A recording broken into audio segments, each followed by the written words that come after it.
வணக்கங்க. நீங்க நினைக்கிற மாதிரி இந்த மாதிரி ஒரு கொடூர விலங்கு எங்கேயாவது பார்த்துருக்கீங்களா? நான் இப்பதாங்க பாக்குறேன் இந்த கொடூர விலங்கு. நீங்க பார்த்துருக்கீங்களா இதுக்கு முன்னாடி இந்த விலங்கு? இந்த மாதிரி இந்த விலங்கு நீங்க பார்த்துருக்கவே முடியாது அப்படின்னு தான் நானும் நினைச்சேங்க. ஆனா இது வந்து விலங்கு கிடையாதுங்க, மனிதர் தான்.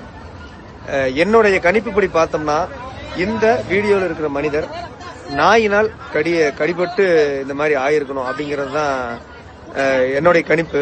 இது ஏதோ அதர் ஸ்டேட்ல எடுத்துங்க. நாய் கடிச்சு இந்த மாதிரி வெறி பிடிச்சி இருக்கிறாரு அந்த நபர். எல்லாரும் அவரு வந்து நம்ம மேல கடிச்சிருக்கிறதுக்காக வலைய வச்சு பிடிக்கிறாங்க. இது ஒன்றும் பொய்யான தகவல் கிடையாது, உண்மையான தகவல். அந்த மனிதருடைய நடவடிக்கையை பாருங்க. ஆனா அவரு பாருங்க, நாய் கடிச்சதுனால கரெக்டா அந்த ஊசியெல்லாம் டயத்துக்கு போட்டுருணுங்க.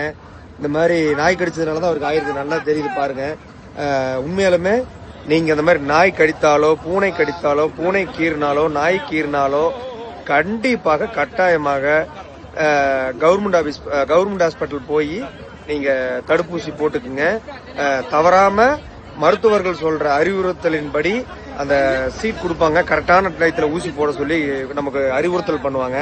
நீங்க மறந்துடாம இந்த மாதிரி நாய் கடித்தாலோ நாய் கீறல் பண்ணாலோ பூனை கீறல் பண்ணாலோ மறக்காம நம்ம ஜிஹெச்சுக்கு போய் ஊசி போட்டுக்குங்க.